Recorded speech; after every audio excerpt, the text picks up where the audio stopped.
당신이 몰랐던 이야기. 오늘은 미국이 대마초를 합법화한 이유에 대한 이야기입니다. 담배보다 대마초를 더 많이 피우는 나라가 어디일까요? 다들 예상하시다시피 미국입니다. 합법화 이후 2023년 기준 뉴욕은 전세계 대마 소비량 1위의 도시가 되었죠. 뉴욕뿐만이 아닙니다. 상위권 도시들은 전부 미국 도시들이 차지하고 있죠. 미국은 현재 대부분의 주에서 대마가 합법입니다. 미국에서 최초로 대마초 사용을 허가한 주는 캘리포니아 주이죠. 캘리포니아는 1996년 11월 법안이 통과되면서 대마초 사용이 허용되었습니다. 하지만 이때만 해도 대마초는 의료용으로만 합법적으로 사용할 수 있었죠. 본격적으로 합법화가 시작된 것은 2012년 미국 서부의 워싱턴주가 처음으로 대마초를 오락용으로도 사용할 수 있게끔 합법화하면서 미국은 서서히 대마초에 잠식되기 시작했습니다. 워싱턴주를 시작으로 콜로라도, 오리건, 네바다, 알래스카, 캘리포니아, 메인, 매사추세츠주가 이 대열에 합세했고, 이후 11년이 지난 지금은 미네소타주가 미국 내 23번째 오락용 대마초를 합법화한 주가 되었죠. 현재 미국 50개의 주 중 의료용 대마초를 합법화한 주가 38개 주, 오락용으로 합법화한 주는 23개 주에 이릅니다. 합법화뿐만 아니라 대마초를 흡연하는 사람도 많죠. 미국 드라마를 보다 보면 아이가 파티에 가서 대마를 했다고 하면 그러려니 하지만 담배를 피면 난리가 나는 것을 볼 수 있습니다. 이건 그냥 드라마라서 그런 게 아니라 미국인에게 대마란 술과 담배보다 경각심이 낮은 것이죠. 실제로 대마는 술과 담배보다 중독성이 낮습니다. 건강에는 글쎄요, 이게 손상되는 부위가 좀 달라서 애매하죠. 한국에서 대마는 경각심이 있기는 하지만 이런 정보들이 많이 풀리면서 젊은 사람들 사이에서 합법화를 외치는 사람도 꽤 많습니다. 제 주변에서도 대마는 괜찮지 않나라는 생각을 많이 하더라고요. 저는 괜찮지 않다라고 생각하는 편입니다. 미국의 케이스를 봤기 때문이죠. 먼저 대마가 미국 사회에 이렇게 많이 퍼져 있는 이유는 생각보다 간단합니다. 가장 큰 이유는 대마초가 젊은 층을 중심으로 인기를 끌고 있으며 대마초에 대한 인식이 좋은 쪽으로 변하고 있는 데다가 미국 대부분의 지역이 대마초를 합법화했기 때문이죠. 합법화한 것 자체가 인식을 좋게 만들었다고도 볼 수 있습니다. 주변에서 다 하니 나도 해볼까라는 생각에 해보는 사람도 많죠. 심지어 미국 대통령들과 정치인들도 공식적으로 나도 대마를 했다 혹은 하고 있다고 하는 사람이 꽤 있습니다. 오바마도 대마를 여러 번 해봤다고 말했고, 조지 부시도 대마를 피워봤다는 말을 했죠. 부통령인 카몰라 해리스는 나는 대마 흡연자다라고 대놓고 이야기도 했습니다. 뭐 대충 미국에서 대마의 인식이 어떤지는 감이 오시죠. 그럼 미국에서 느끼는 인식과 같이 실제로 대마초가 위험하다는 건 편견이고 사실은 안전한 걸까요? 합법화까지 한 것을 보니 진짜 문제가 없다고 판단해서 합법화를 한 걸까요? 최근 미국을 비롯한 각국에서 의료용은 물론 오락용으로도 대마초를 합법화하기 시작하면서 대마초가 담배보다 안전하다고 생각하는 사람들이 무려 44%나 된다는 연구 결과가 나왔습니다. 그런데 인식과는 달리 전문가들은 과학적 사실에 반하는 생각이라며 우려를 표했죠. 캘리포니아대 샌프란시스코 캠퍼스 베스 콘 의대 교수는 지금까지 나온 연구들은 대마초와 담배 연기에 포함된 독소와 발암물질이 서로 겹치는 부분이 많음을 시사한다. 지난 몇 년 동안 우리가 배운 것은 대마초가 더하면 더했지 덜하지는 않다는 것이라고 말했죠. 대마초가 실제로 담배보다 의존도나 독성이 낮은 것은 사실이지만 담배와 달리 대마초는 환각을 유발하고 과다 흡입으로 인한 사망 케이스도 존재하기 때문에 결코 안전하다고 볼 수 없습니다. 세계적인 과학 학술지인 네이처 제네틱스는 최근 미국 예일대 연구진이 대마초 중독자 105만 명의 유전자를 분석해 대마초 중독에 관여하는 유전자 그룹 20여 개를 처음으로 특정했다고 밝혔습니다. 덧붙여 해당 유전자 그룹이 폐암과 조현병 등 심각한 질환과 상호 관계가 있다고 밝혔죠. 다시 말해 대마 흡연이 폐암과 조현병을 유발할 수도, 폐암과 조현병이 대마 중독을 유발할 수도 있다는 겁니다. 무엇보다 대마의 가장 큰 위험성은 대마로 시작해 더 강도 높은 더 위험한 약으로 이어질 확률이 높아진다는 거죠. 대마는 투여 시 기분이 좋아지고 긴장이 풀리며 환각과 진정작용을 일으킵니다. 담배랑은 결이 좀 다르죠. 비교적 진입 장벽이 낮은 대마에 손을 대고 그 효과를 맛보게 되면 결국 다른 약까지 호기심이 생기게 됩니다. 물론 아닌 사람도 있죠. 대마에서 멈춘 사람도 있습니다. 하지만 강한 약까지 손대는 사람의 대다수는 대마를 거쳐 다음 단계로 가죠. 실제로 대마가 합법화된 이후 미국은 불법 약 문제가 훨씬 심해졌습니다. 그러니까 대마초의 위험성에 대한 연구 결과는 점점 늘어나고 있고, 중독자들은 대마초를 인문 불법 약이라고 부를 정도인데도 불구하고 미국의 많은 주들이 대마초를 합법화한 겁니다. 이유가 뭘까요? 첫 번째 이유는 다름 아닌 돈 때문입니다. 아무리 막아봤자 대마초 사용자가 걷잡을 수 없이 늘어나는 판국이니 미국은 접근 방식을 달리하도록 마음을 먹었죠. 암암리에 유통되고 있는 대마를 차라리 합법화하여 세금이라도 걷겠다는 겁니다. 일례로 뉴욕주는 2년 전인 지난 2021년에 대마초를 합법화했는데 대마초에 13% 세금을 매겨 1년간 세수 약 4,600억 원을 더 확보한다는 것이 목표였죠. 현재 뉴욕의 주지사인 캐시 호컬의 발언을 살펴보면 대마를 통한 세수에 대한 노골적인 기대심을 읽을 수 있죠. 대마초를 합법화하는 것은 일자리를 창출하고 경제 경제에 도움이 될 새로운 시장을 창출하는 것이다. 캐시 호컬뿐만 아니라 많은 정치인들이 대마의 우호적인 발언을 이어가고 있습니다. 조 바이든 정부와 민주당은 재정 적자가 커지자 작년부터 마약 사범을 대거 사면하였죠. 2022년 10월 바이든 정부는 연방 법률에 따라 대마초 단순 소지 혐의로 처벌된 모든 시민에 대해 사면을 발표했습니다. 많은 전문가들이 미국이 대마초를 합법화한 진짜 이유로 세수 확보를 지적하고 있지만 물론 오직 돈 때문에 합법화를 한 것은 아닙니다. 미국의 민주당 상원 원내대표 척 슈머는 대마초의 과도한 범죄화로 젊은이들이 평생 무거운 전과를 안고 살게 된다고 말하며 연방 차원의 대마초 합법화가 진행되어야 한다고 주장했죠. 이 말은 몇몇 주들이 합법화를 하는 게 아니라 미국 전체가 대마초 합법화를 해야 한다는 말입니다. 비슷한 맥락으로 2021년 뉴욕주는 대마초 합법화 방안을 발표하면서 지금까지 너무나 많은 사람들이 대마초로 처벌되어 왔고 이들 대부분이 가난한 흑인과 히스패닉이었다는 점을 이유로 들었습니다. 그런데 이건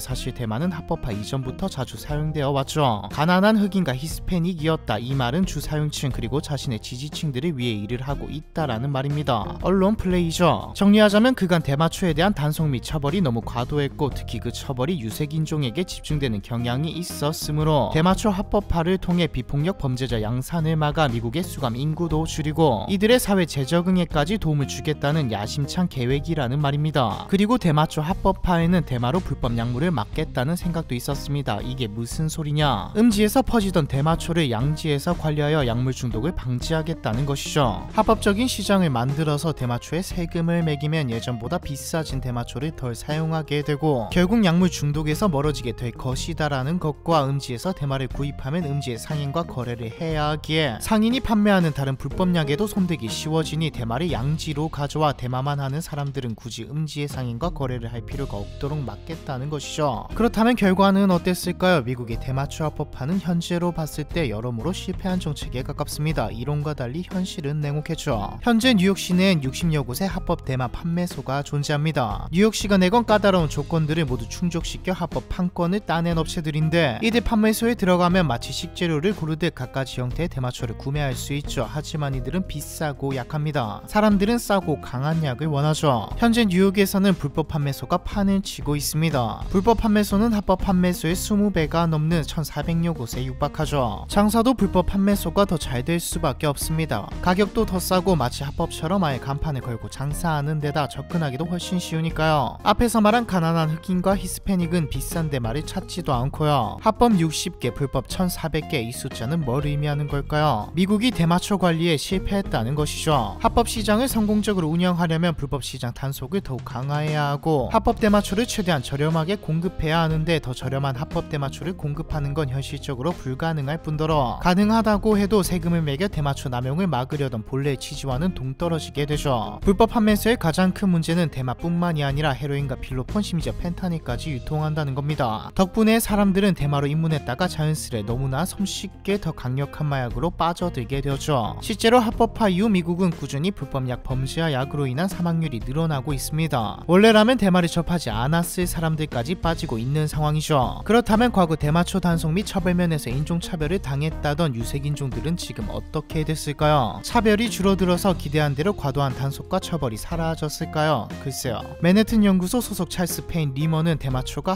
합법화되었지만 치안활동에서 나타나는 인종차별이 줄어들었다는 근거는 어디에도 없다고 주장합니다. 경찰은 심각한 범죄가 의심될 때 수색의 근거로 대마초를 활용하는 경우가 많았고 법이 바뀌어 대마초를 근거로 사용할 수 없어도 단순히 대마초를 대체할 다른 구실을 찾아내면 그만이기 때문에 체포율 자체는 바뀌지 않는다는 것이죠. 하지만 미국은 멈출 생각이 없습니다. 로이터 통신과 블룸버그 통신에 따르면 미국 보건인적 서비스부는 지난 9월 마약 단속국이 대마초 중독 가능성을 보통 또는 낮음으로 재평가해 마취성 물질인 케타민, 테스토스테론 등과 같은 3등급에 넣을 것을 권고했죠. 이는 조 바이든이 지난해 10월 법무부 등 관련 부처에 마리화나의 마약류 등급 재검토를 지시한 데에 따른 것입니다. 만약 정말로 대마초의 마약류 등급이 낮아지면 대마초 판매 기업들은 주요 증시에 상장이 될 수 있죠. 이렇게 되면 지방 정부들은 더욱 많은 세금을 거둘 수 있게 되기에 미국 연방 정부는 대마초 완전 합법화를 꽤 서두르고 있는 것처럼 보입니다. 또 2021년 기준 미국의 싱크탱크 퓨 리서치 센터가 진행한 여론조사에 따르면 응답자의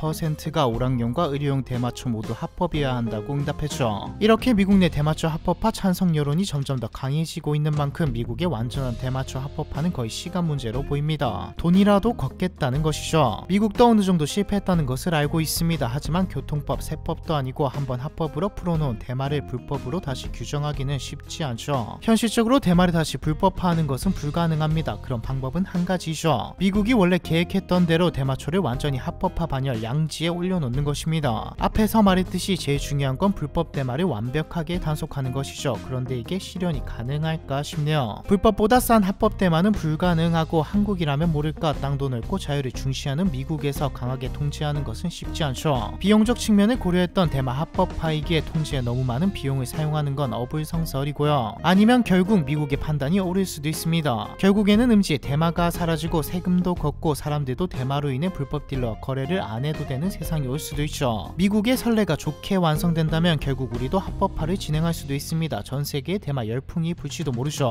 전문가들이 보기에는 실패한 돈을 위한 터무니없는 정책, 대중 입장에서는 문제없는 합법화, 정부 입장에서는 많은 세금과 어쩌면 불법 약의 남용을 막을 수 있는 정책, 다른 심각한 약들도 못 잡고 있는데 불법 대마를 막을 수 있을지 저는 의문이네요. 미국이 대마초를 합법화한 이유에 대한 이야기, 이번 편은 여기까지입니다.